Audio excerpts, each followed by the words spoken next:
WWOZ is proud to celebrate 300 years of New Orleans history with this Tricentennial music moment.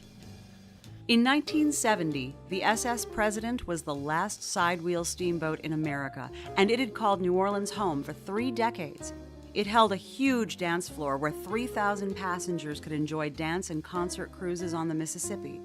But on the low-key evening of April 22, 1970, perhaps the most important cruise took place.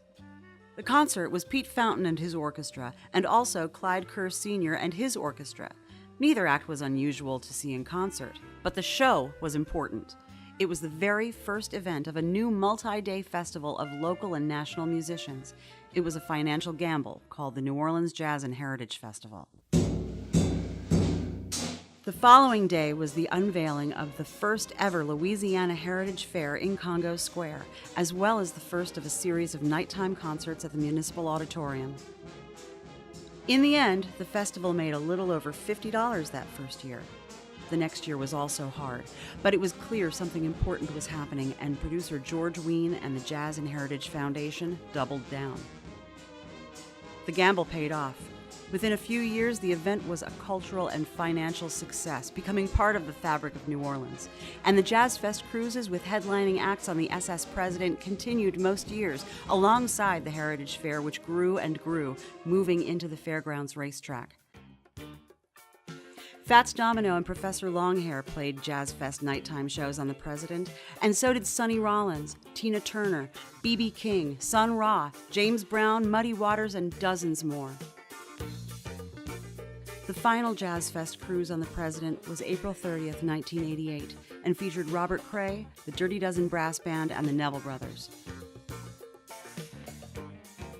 Soon afterwards, the boat was sold and left town for St. Louis, where it was eventually decommissioned and dismantled. But for almost 20 years, many legendary evenings of Jazz Fest were spent on board the S.S.PRESIDENT, which had been the site of that first official Jazz Fest concert with Pete Fountain and Clyde Kerr Sr. on a steamboat on the Mississippi River. For WWOZ, I'm singer, ukulelist, and bon vivant, Debbie Davis. This Tricentennial music moment was made possible by the New Orleans Tourism Marketing Corporation, the Hellis Foundation, the Ruth U. Fertel Foundation, New Orleans Opera, and Hilton. Special thanks to the New Orleans Jazz and Heritage Foundation. To learn more, go to wwoz.org. And keep listening to WWOZ for more Tricentennial music moments.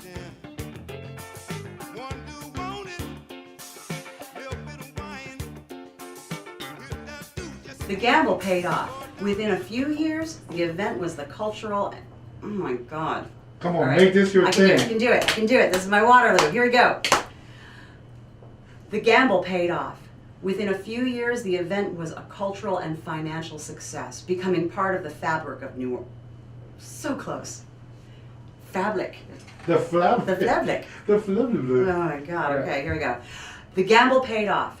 Within a few years, the event was a cultural and financial success, becoming part of the fabric of New Orleans.